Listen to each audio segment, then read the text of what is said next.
El apóstol San Juan en su primera epístola, en el capítulo 5 y el versículo 19, expresa el siguiente pensamiento. Sabemos que somos hijos de Dios y que el mundo entero está bajo el control del maligno.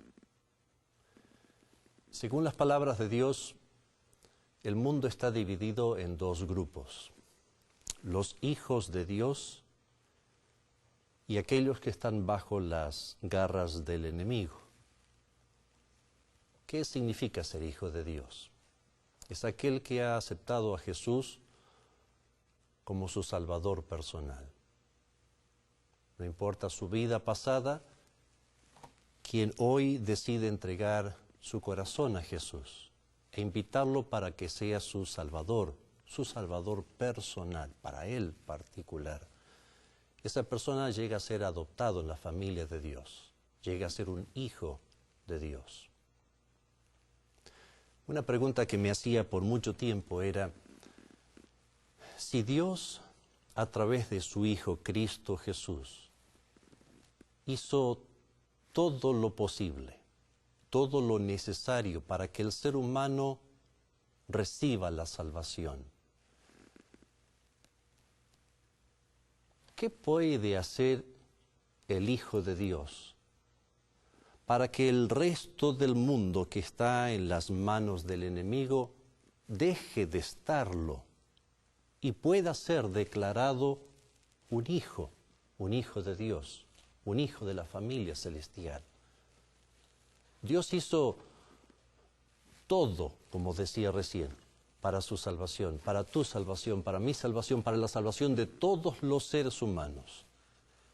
Al enviar lo más caro que hay en el mundo, lo más caro que hay en el universo, lo más caro que ha habido y nunca se reemplazará, enviar a aquel que creó los cielos y la tierra a este mundo para vivir una vida injusta, una vida dolorosa, una vida de maltrato, de tal manera que pueda la humanidad entera recibir la salvación. Sin embargo, según las palabras registradas que leímos hace un momento, no todos forman parte de ese grupo. ¿Qué puede el ser humano, que hoy ya es un hijo de Dios, hacer para que el sacrificio de Dios hecho por la humanidad entera pueda tener mayor impacto, mayor cantidad de personas, seres humanos como tú y yo, puedan ser declarados hijos de Dios? Entre las muchas cosas que un hijo de Dios puede hacer es ayudar a Dios, ser participante en la obra de redención que le pertenece a Dios, a través de una forma muy sencilla, dentro de las muchas otras que podríamos enunciar. Es a través de la oración intercesora. ¿Qué es la oración intercesora? La oración intercesora, en el contexto específico al cual quiero concentrarme, es la oración que yo elevo como hijo de Dios en favor de Carlos, en favor de mi cónyuge, personas que hoy no son hijas de Dios, que no son hijos de Dios hoy, que están, según la descripción, en las garras del enemigo como parte del resto del mundo, y se los presento a Dios. En el Antiguo Testamento, en dos ocasiones diferentes, Dios, hablando a través de sus profetas, invita a Israel y le pregunta a Israel en forma específica, ¿será que hay alguien que está dispuesto de intervenir en favor de aquellos que no están como parte del pueblo de Israel? Y debe haber sido muy doloroso para Dios escuchar a través de sus profetas o a través del profeta que Dios estaba escogiendo en cada una de esas ocasiones una respuesta negativa, porque no había nadie. Dios, habiendo hecho todo por la salvación, preguntando si había alguien que estaría dispuesto de ayudarlo a él, porque él no necesita de ti y de mí para predicar el evangelio. Lo podría hacer con animales como lo trató de hacer y lo hizo en cierta ocasión. Las rocas podrían hablarlo, los ángeles lo podrían hacer. Sin embargo, él nos escogió a nosotros y él recibió de parte de Israel, en este caso, la respuesta negativa. ¿Qué puede el cristiano, el Hijo de Dios, hacer? Es orar por aquellos que no siguen a Jesús hoy. Cierto pastor estaba presentando en su iglesia una serie de sermones, de mensajes durante la semana sobre la oración. Ese miércoles iba ahora a predicar sobre la oración intercesora. Y mientras estaba estudiando el tema, se daba cuenta que no estaba seguro todavía de lo que la oración intercesora puede, hace y el valor de ella. Y llegó el día miércoles, se paró delante del púlpito, delante de la congregación, y trajo delante de ellos algunas preguntas que él hasta ese momento no había encontrado respuesta. Una de ellas era, ¿será que Dios va a hacer algo especial por Esther? Porque alguien esté orando por ella y no lo haga por María, porque nadie esté orando por ella. ¿Será eso correcto? ¿Será eso justo? ¿Será esa la imagen correcta que nosotros estamos teniendo de Dios? Y como en toda historia así sucedió en esta, una hermana levantando la mano dijo, ¿por qué no probamos a ver si la oración intercesora tiene valor o no tiene valor? Probemos, veamos qué sucede con ella. El pastor había recordado que hacía unos pocos días, recibiendo la notificación de parte de uno de sus hermanos, una familia había llegado del lejano oriente. Habían sido misioneros en su iglesia en favor de Jesús. Y algo había sucedido en ellos. No se sabía qué, pero sí se veían los resultados. Habían decidido de no volver a la iglesia, estar separados de ella. Por cierto, cuán común es que a veces Dios paga las consecuencias de nuestras malas relaciones humanas, cuando Él hizo todo por nosotros. Así que decidió ir a visitarlo. Golpeó la puerta de la casa. Se encontró con la ama de casa, que ni siquiera abriendo mucho la puerta, lo recibió allí. Y el pastor presentándose, mencionando que él era pastor de la iglesia, de la comunidad, e invitando para conversar con ella, encontró de ella una respuesta fría. ¿Qué más necesita? No tengo tiempo. Bueno, quería hacerle saber, querida señora, querida hermana, que las puertas de la iglesia donde yo soy pastor están abiertas. Y allí va a encontrar una familia, si así lo desea. Sabemos que todavía no han escogido una iglesia en la comunidad y por eso venía a hacerle saber, no tengo más tiempo, fue la respuesta nuevamente seca de ella. Y el pastor, no sabiendo bien qué hacer, dijo, ¿me permite pasar en su casa? Quisiera tan solo tener una corta oración porque veo que está ocupada. No, le cerró la puerta. Y el pastor, recordando eso, dijo, este es un caso difícil. De manera que invitó a la iglesia a orar por esa familia, por cada uno de los 5 miembros de la familia. Vamos a ver si es que la oración intercesora hace algo en favor de esta familia. Si es que Dios puede, a través de la oración intercesora, impresionar el corazón de esta familia, de tal manera que ellos vuelvan otra vez al camino precioso que conocieron en el pasado. Hubieron hermanos que dijeron, no solamente vamos a orar en el culto, no solamente vamos a orar en las casas, también vamos a orar en nuestros cultos personales, en nuestra comunión personal con Dios, de manera que la iglesia hizo como un rally, todos juntos estarían orando en favor de esa familia.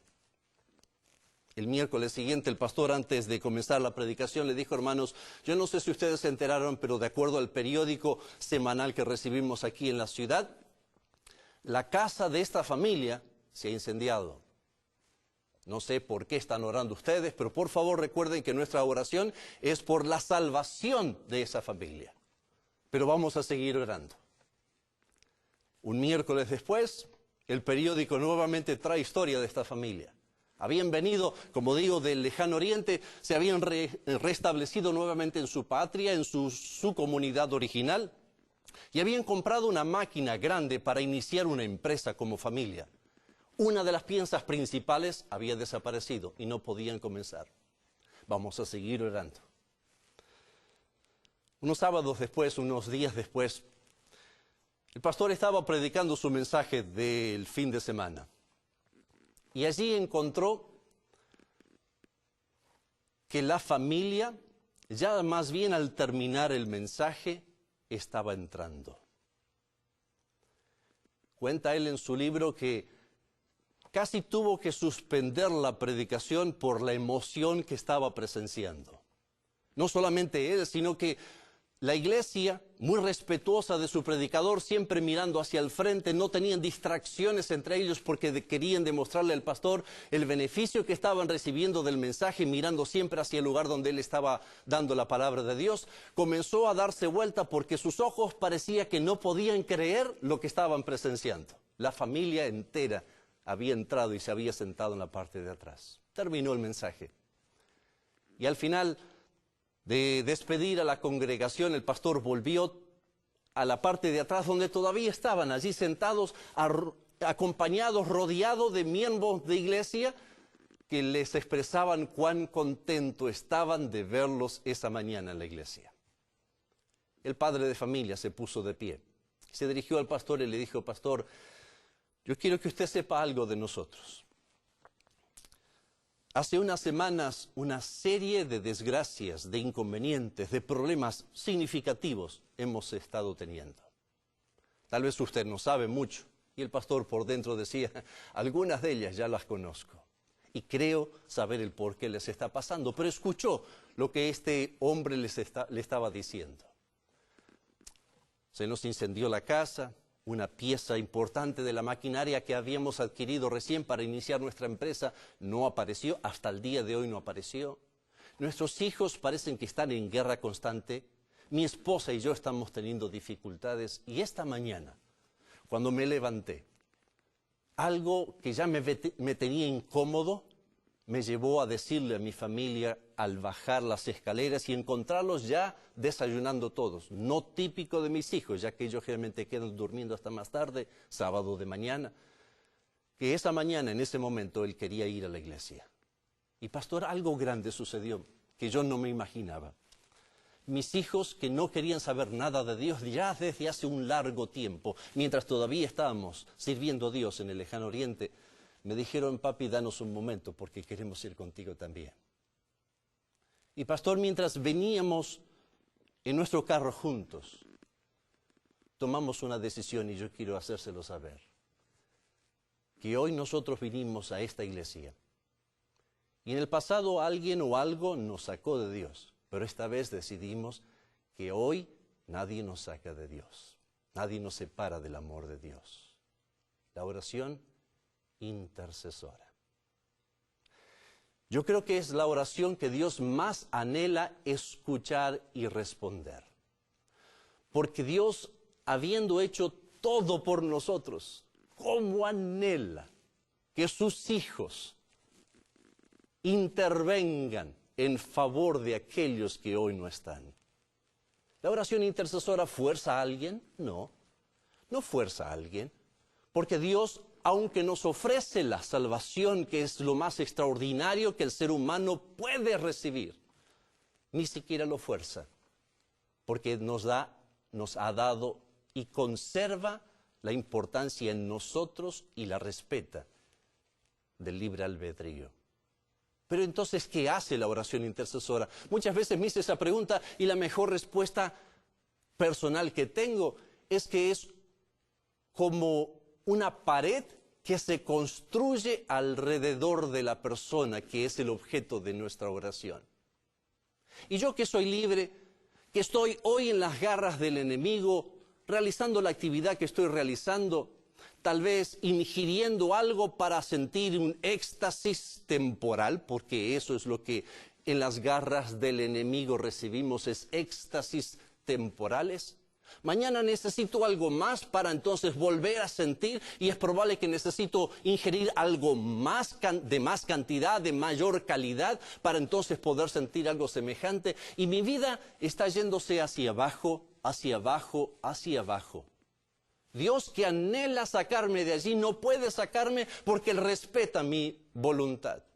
Y las oraciones intercesoras lo que están haciendo es una pared alrededor de esas personas, de tal manera que cuando esa persona diga: yo no aguanto más, esta no es la vida que quiero vivir, ya allí en el fondo grita diciendo: puedo salir de alguna manera. Y Dios lo escucha, por supuesto, porque Dios escucha a todo ser humano, no importa dónde esté, no importa en qué condición se encuentra. Dios lo saca Y en ese caminar, mientras va saliendo del pozo de su vida, a todo su alrededor encuentra una pared que dice: Jesús es la solución. Jesús es el camino para tu vida. Jesús es la guía para la vida eterna que es por tanto tiempo quería ofrecértelo. Por eso la oración intercesora creo que es la oración que Dios más anhela escuchar y a la vez es la que más anhela responder. Hay un concepto más que, si ustedes me acompañan, quiero compartir con ustedes para resaltar el enorme valor de la oración intercesora, que no solamente es la que Dios más anhela escuchar y responder, sino de la manera en que Dios responde a esa oración intercesora. Está registrado esta porción del pensamiento de esta mañana, de este momento, mejor dicho, en el libro de Job, en el último capítulo, capítulo 42. Ya Job está terminando su historia, por lo menos registrada en la palabra de Dios. Y allí se encuentra este diálogo. Aquellos amigos, juntamente con su esposa, que le habían dicho: maldice a Dios, termina todo, Dios es el culpable de todo. Ahora, evidentemente, después de la vida que han presenciado de su amigo Job, tienen una actitud distinta y están hablando con Dios, y ahora Dios les habla a los amigos de Job. Noten a partir del versículo 7 del capítulo 42 lo que dice la Biblia. Después de haberle dicho todo esto a Job, el Señor se dirigió a Elifaz de Temán y le dijo: estoy muy irritado contigo y con tus dos amigos, porque a diferencia de mi siervo Job, lo que ustedes han dicho de mí no es verdad. Tomen ahora 7 toros y 7 carneros y vayan con mi siervo Job y ofrezcan un holocausto para ustedes mismos. Mi siervo Job orará por ustedes y yo atenderé a su oración y no los haré quedar en vergüenza. Noten ahora a continuación, después de enunciar algunos nombres, si hay alguna madre que está esperando hijos, tal vez quiera tomar nombres curiosos para ellos: Elifaz de Temán, Bildad de Súa y Sofar de Namat, fueron y cumplieron con lo que el Señor les había ordenado, y el Señor, note querido amigo, y el Señor atendió la oración de Job. Ayúdenme a contar esta historia otra vez.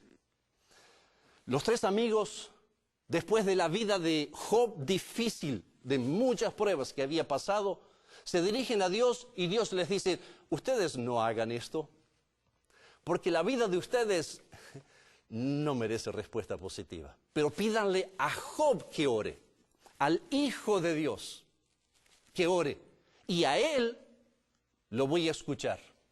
Por lo tanto, la oración intercesora está basada no en si es que la persona por la que estoy orando tiene fe, sino sobre la fe de la persona que está orando en favor de alguien. Querida madre, si tu hijo está por mal camino y sientes que su mundo se está viniendo abajo, y por cierto, debido al mundo doloroso de él, tu vida también está siendo impactada y dolorosa también para ti, no te preocupes si él tiene fe en Dios. Porque según la Escritura, según por lo menos la experiencia registrada en este libro de Job, Dios responde la oración en favor de otra persona en base a mi fe, a tu fe en favor de tus hijos, o de tu esposo, o de tu jefe de trabajo, o de aquella persona difícil con la cual te toca vivir todos los días. Pero el tercero y último elemento de esta oración es la oración que Dios más anhela escuchar y responder. La responde en base a la fe del intercesor, no del objeto de su intercesión. El tercer elemento se encuentra en el versículo siguiente de este último relato que estamos analizando, en el versículo 10, Job 42 todavía. Después de haber orado Job por sus amigos, el Señor lo hizo prosperar de nuevo y le dio 2 veces más de lo que antes tenía. Job estaba enfermo, se había quedado sin nada, había perdido sus hijos. ¿Qué más mal podría haber sido su vida?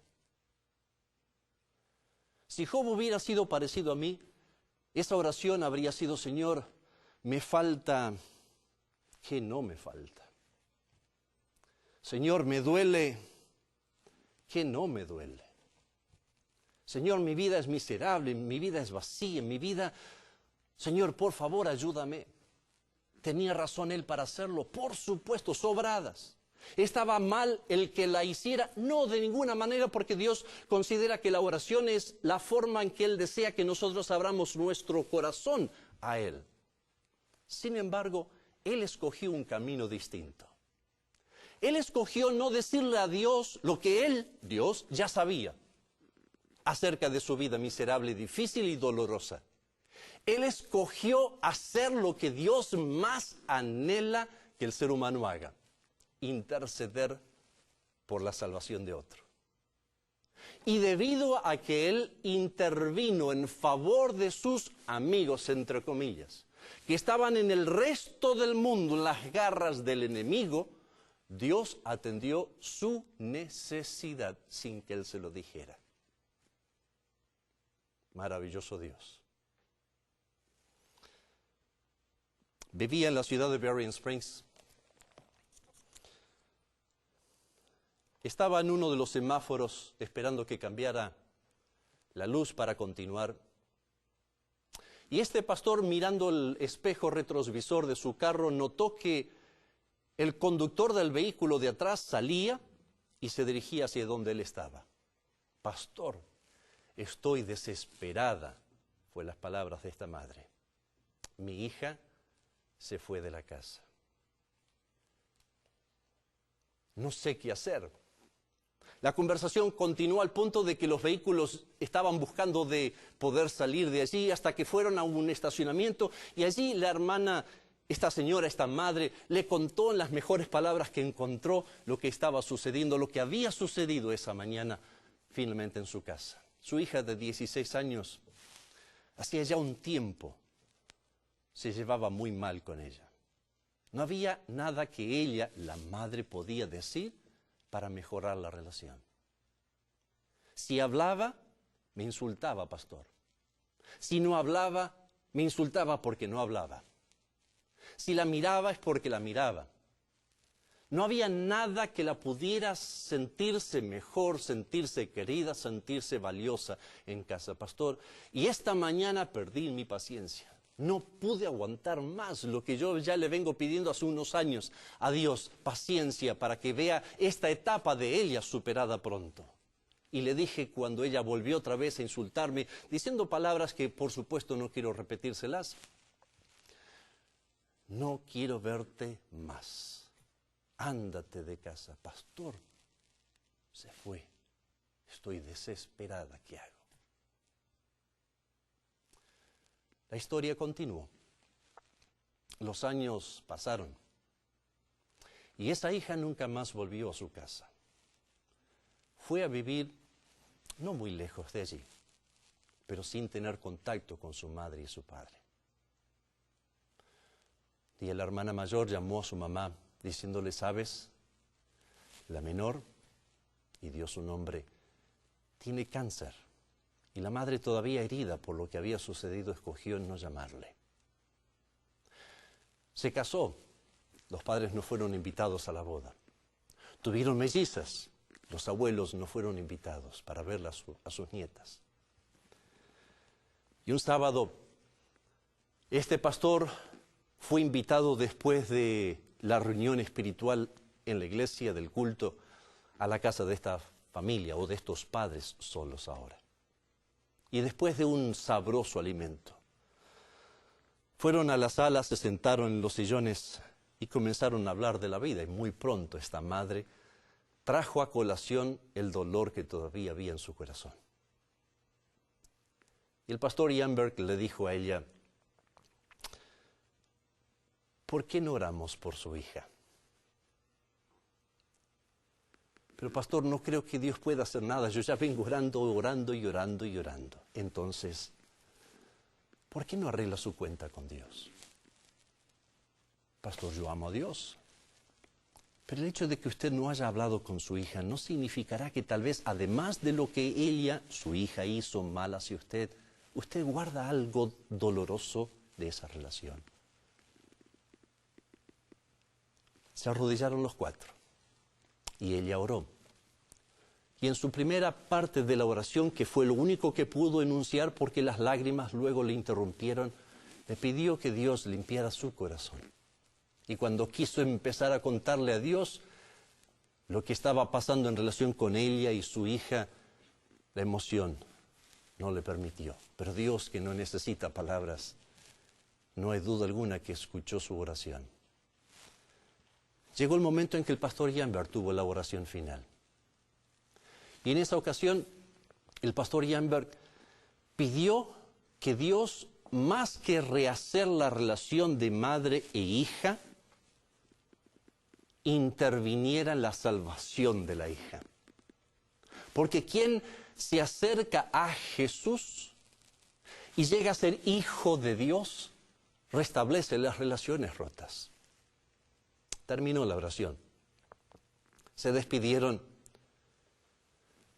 Y a la mañana siguiente, muy temprano, domingo, una hora en que tal vez un pastor está cansado después del fin de semana, que más bien desea no recibir muchas llamadas telefónicas, sonó el teléfono en la casa. Contesto, no contesto, finalmente decidió contestar. Y del otro lado de la línea, la voz que escuchó fue una voz conocida. Pastor, ¿a que no sabe quién me llamó esta madrugada? El pastor Jambert, imaginándose quién era, invitó a través de la pregunta que hizo a que ella, la madre, contara lo sucedido. ¿Y quién fue? Pastor, mi hija, pastor. La oración intercesora. Si tú tienes algún amigo, si tú tienes algún conocido, si tú tienes algún pariente, si tal vez tu hijo no está con Jesús, en primer lugar, sé de la familia de Dios. Y al ser de la familia de Dios, únete en la obra más grande que Dios tiene en este mundo de rescatar al mundo, orando por aquellos que no forman parte de la familia de Dios.